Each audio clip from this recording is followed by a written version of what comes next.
hari kita bisa ada orderan sampai 3.000 sampai 4.000. Itu bagaimana sih caranya supaya semuanya itu bisa tertata, diproduksi dengan baik sampai didistribusikan dengan konsumen baik yang di dalam maupun di luar negeri. Nah, namanya itu pemerataan produksi Heijunka. Nah, Heijunka itu melibatkan dua lini, Pak. Yang pertama adalah lini dari tenaga robotnya sendiri, yang kedua adalah dari tenaga manusianya.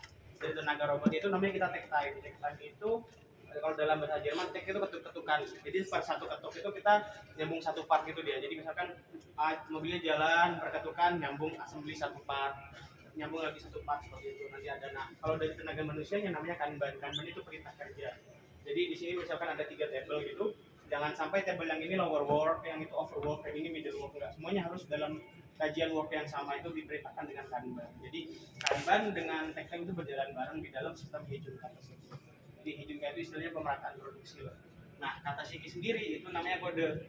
Kode dari misalkan seperti ini Yaris Cross ya, Yaris Cross yang otomatis, yang di warna putih misalkan terbit di bulan sekarang September 2023. Nanti dia ada kodenya misalkan NSP 151R bla bla bla. Jadi tadi dari TAM masuk dari API kita pemesanannya itu masuknya dalam kode seperti ini, bukan bentuk Yaris Cross putih gitu enggak. Nah, di setiap satu mobil itu dia mengassembly sekitar 3.000 sampai 4.000 part satu mobil itu. Nah, dengan sistem Heijunka itu semuanya tercapai, semua terassembly satu sama lain. Itu berasal dari 200 supplier, Pak. Dari dalam dan luar negeri. Mas, tapi sudah sejauh hari ini banyak yang sudah dari dalam negeri kita pakai. Adapun kita banyak kerjasamanya itu sama Toyota Thailand, sama Toyota Filipina juga kalau di sektor Asia Tenggara. Jadi ya kebutuhannya kita di publikasi kita hampir sama, produk yang kita juga jual kita produksi juga hampir sama. Jadi kita saling memenuhi lah apa yang kita bisa berikan ke mereka, kita bisa supply maka kita berikan. Itu juga seperti di dalam satu mobil itu 3.000 part diproduksi dirapatkan dari weldingnya sampai nanti paintingnya di production line-nya ada. Kita lanjut ke logistik. Kita ke supply chain dulu.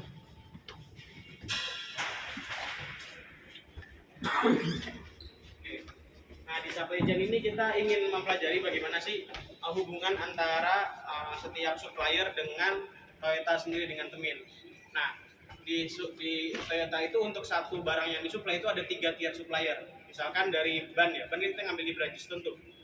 Dari Bridgestone itu ada 3 tier, mungkin dari karet mentahnya, terus produksi barang jadi sampai mungkin diberi cap dan lain sebagainya. Nah, Toyota itu berhubungan langsung dengan tier nomor satunya aja. Jadi yang bersentuhan langsung dengan Toyota itu tier nomor 1. Adapun tier supplier tier nomor 2 dan nomor 3 dia bersentuhannya ke tier nomor 1. Jadi kita ke tier nomor satunya. Nah, di setiap supplier itu seringkali ada kendala, ya ini kurang ratanya kualitas dari sisi kualitas yang pertama, yang kedua dari sisi kuantitas. Nah, apa yang dilakukan Toyota supaya Toyota kan demand-nya tinggi tuh, permintaan anunya setiap partnya gitu. Nah, yang dilakukan Toyota adalah inventarisasi peminjaman alat. Jadi nanti kita pinjamkan alat ke supplier, kita pinjamkan, misalkan kualitasnya kurang kita beri yang lebih baik lagi, atau kuantitasnya kurang kita tambah lagi. Nah, ketika supplier sudah merasa cukup, kerjanya sudah baik, nanti kita bisa cek sewaktu-waktu. Jadi nanti diberi pinjaman alat NFC seperti ini, dipinjamkan, nanti kita bisa cek sewaktu-waktu. Yang pertama, apakah alatnya masih ada, yang kedua, apakah alatnya masih berfungsi dengan baik, yang ketiga, apakah alatnya masih produktif. Jadi Toyota dengan setiap supplier itu mutualisme istilahnya, kita beri peminjaman alat untuk mereka seperti itu. Jadi kita bisa ngecek kapan dipakai, kapan dilaksanakannya seperti itu. Nah, bagaimana cara supplier mengirim barang ke kita? Kita ke logistiknya. Mari Pak, yang kita kan bisa mendekat kembali. Nah, kalau ini bukan keranjang-keranjangan, ini namanya keranjang RFID. Jadi di sini ada barcode di sini. Jadi setiap barang yang datang, barang yang berangkat dari supplier, semuanya dicek dari RFID ini. Nah, apa yang dilakukan Toyota cara mengambilnya adalah dengan milk run system. Jadi bukan yang satu truk berangkat ke satu supplier terus pulang, itu enggak efisien. Yang pertama menambah kemacetan, nggak efektif di gudang juga, jadi kurang efisien. Caranya kita adalah milk run. Milk run itu dari satu mobil, kita misalkan di Bogor ada 5 supplier, kita ambil satu-satu, berangkat 1, 2, 3, 4, 5, ada 10, berangkat 10 sesuai dengan kebutuhan apa yang ingin diproduksi di hari itu. Di hari itu misalkan kita agak banyak, kita gunakan truk yang large. Yang large kita berangkat, nanti dari STID kita, IT kita bakal ngecek hari ini lebih baik lewat jalan yang mana, hari ini supirnya siapa, Jadi barang dari supplier berangkat kapan, kemudian diisi apa, siapa supirnya berhenti ngopi lama di mana kita tahu. Jadi kita nggak bisa lama-lama untuk membiarkan barang itu jalan. Jadi setiap masuk gudang jadi nanti sudah tahu. Bayangkan kalau misalkan dari 5 supplier itu 5 truk yang masuk gudang, sementara barang di truknya banyak yang kosong, kan nggak efisien. Jadi per truk kita ada sekitar 5 sampai 6 supplier. Nanti truknya dicek di GPS ini, jadi kita bisa tahu lah. Oke, kita lanjutnya ke pengembangannya. Kalau pengembangan dari sisi manusianya, ini adalah kampusnya Akademi Komunitas Toyota Indonesia, ini di depannya San Diego Hills. Jadi sebelum memang bisa tampil dan melaksanakan banyak aplikasi dan pelaksanaan assembly dan lain sebagainya, mereka diajarkan di sini. Ada forklifting, kemudian ada painting, welding dan lain sebagainya. Nanti kita belajar painting di sana. Jadi diajarkan seperti ini. Ini dari sumber daya manusianya, sumber daya robotnya di sini. Ini namanya visual pengecekan visual inspeksi. Jadi dalam aslinya itu ada sekitar 300 part yang untuk dicek. Tapi karena kalau kita pakai mata manusia, yang pertama lama, yang kemudian nggak efisien juga, kadang sekarang mungkin mendung atau mungkin mata manusianya kurang, jadi nggak efektif. Jadi kita menggunakan ini. Nah, kamera artificial intelligence ini memiliki memori. Dia sudah ada foto rekaman bagaimana posisi yang benar, bagaimana posisi yang salah, sehingga kita nggak perlu lagi pakai mata manusia. Ini silakan direkam, kalau misalnya ini paling sering direkam. Oke, kita coba ngecek kalau semua bagiannya yang benar.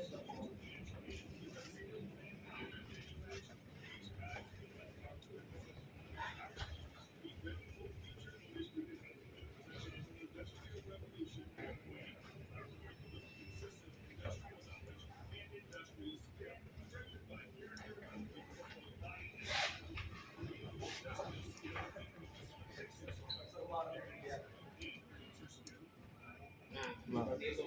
Jadi ini sudah benar, yang lain sudah benar, teknik sudah benar, yang belum ada satu cap yang belum benar. Jadi dia nanti ketahuan kalau ternyata tekniknya belum benar, kita harus inspeksi lagi ulang. Jadi kalau pakai mata manusia ya, yang pertama lama, yang kedua nggak efisien, yang ketiga juga apa ya, nggak bisa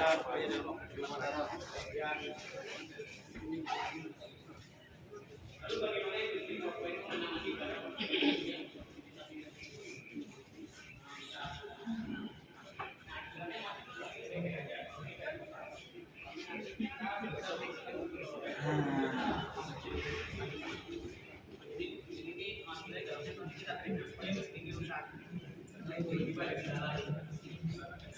Kita kalau yang sebelumnya itu sebelum kita mengecek mungkin dari 42 kita ke pesawat itu bisa 3-4 jam. Kalau sini nanti boleh kita login, kita nanti langsung scan ada barcode-nya. Oh ternyata jadi rusaknya di listrikan, seperti baut dan lain sebagainya. Kita bisa retakkan, kita bisa menemukan mesin yang rusak.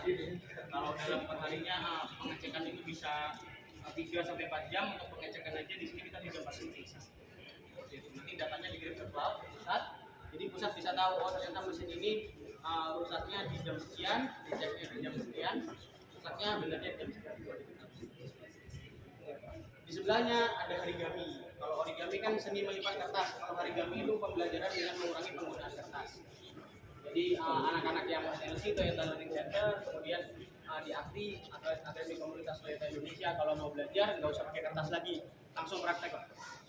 Merangkai cap yang belum tersambung dan lain sebagainya. Selanjutnya cap mesin mobil. Di sebelahnya kita belajar ngecat. Nah ini satu dari 3 mesin yang ada di lokasi ngecat.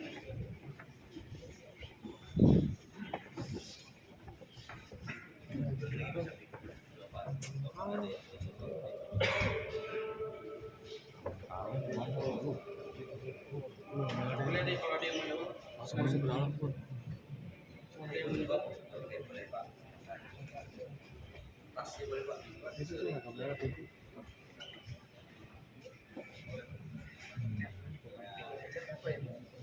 langsung aja Pak. Kan dia kan di sana. Iya betul sekali Pak. Munduran lagi Pak, itu cara keturunan.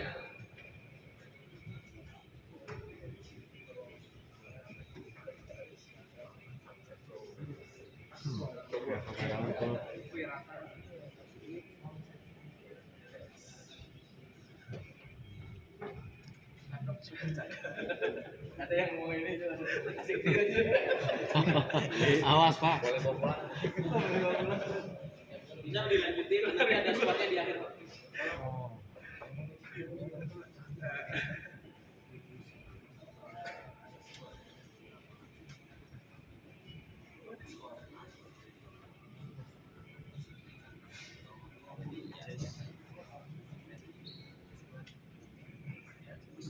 Nah, ini satu dari 3 yang lainnya kan welding sama forklift. Sini di atas sudah skornya 20, jadi nanti ngulang lagi. Lebih ketebelan ya.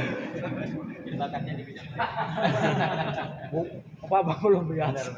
Jadi nanti bisa pilih bagian yang lain, kita bisa pilih warna yang lain, menyesuaikan lah. Kalau yang aslinya kan kita apa ya, buang-buang alat, buang-buang bahan, jadi nggak efisien. Kalau ini kita nggak, kita belajar biar ahli, tapi kita nggak perlu buang-buang bahan. Jadi kita langsung. Kita sekarang ke digital control.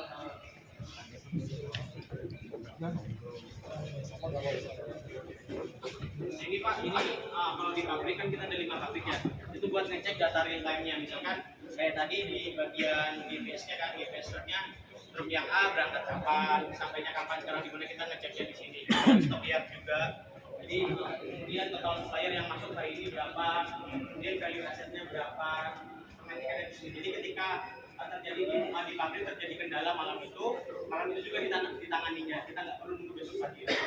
Misalkan terkena tanda Kopi. bener gitu nanti ada semacam alarm gitu lah. Kalau ini kan bunyi apa? Ada cahaya merah gitu. Ini ada alarm.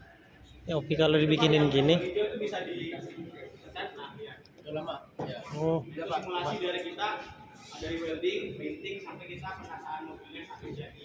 Nah, karena kita di era mobil listrik Pak, yang penanaman kedua itu kita langsung tanam baterainya. Kalau sebelumnya belum seperti itu, jadi baterai dapat porsi lebih. Kita di mobil listrik ada Prius, ada Corolla Cross, Yaris Cross sama Zenith. Nanti per hari berapa ini Pak? Kita 3.000-an. Terus outputnya itu keluarnya berapa? Tergantung BBM-nya sih. Dari kita keluar juga. dia balik lagi. Silakan kalau mau foto mau video. Ini filternya di inovasi. Tahan dulu.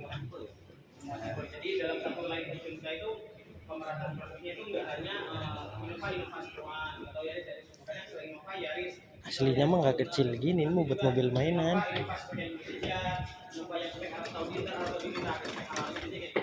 Jadi tergantung apa permintaan dari negara yang tujuan. Nanti objek negaranya ada di sana. Di belakang itu adalah upaya kita buat supaya kita bisa peduli lingkungan, kita nggak hanya buat mobil, apa misalnya mobil kita tinggal, jadi kita perlu juga sebagai daya lingkungan, kemudian dari situ kita bisa supaya kita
Akuri.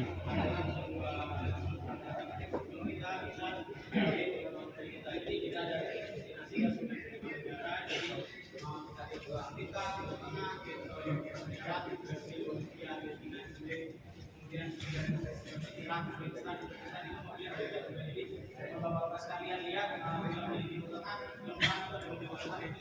Geser dulu. memang sebuah itu apa? Jadi kita mobil di sini kita tunjukkan sesuai seperti agensi lagi Pak yang belum bisa. Lagi. Nah ini nanti kita tunjukkan mobilnya sesuai negara destinasi tujuannya, misalkan Myanmar atau ke Kamboja, misalkan dia menggunakan setir itu, nanti kita contohkan sesuai dengan kelompok negaranya. Misalkan dia ke Timur Tengah mungkin ada cap-cap khusus gitu, ke Toyota Arab atau ke Toyota Emirat Arab. Kita juga di sini. Dan di sini nanti kita pasang lagi part-part yang part-partnya bikin jok dan lain sebagainya. Kemudian nanti bakal melewati port ini. Bakal melewati port ini, kalau dia baik-baik aja, nggak ada kendala, kita langsung close, kita langsung berangkat buat ekspor. Nah, tapi kalau dia nanti ada kendala, ada masalah, nanti dia ada semacam kayak lampu gitu yang kedua. Jadi masih ada masalah nih, harus kita inspeksi dulu, mobilnya belum layak ekspor. Nah, bedanya ekspor di era industri 4.0 sebelum dan sebelumnya adalah NPI, Pak. NPI itu nota pengajuan ekspor.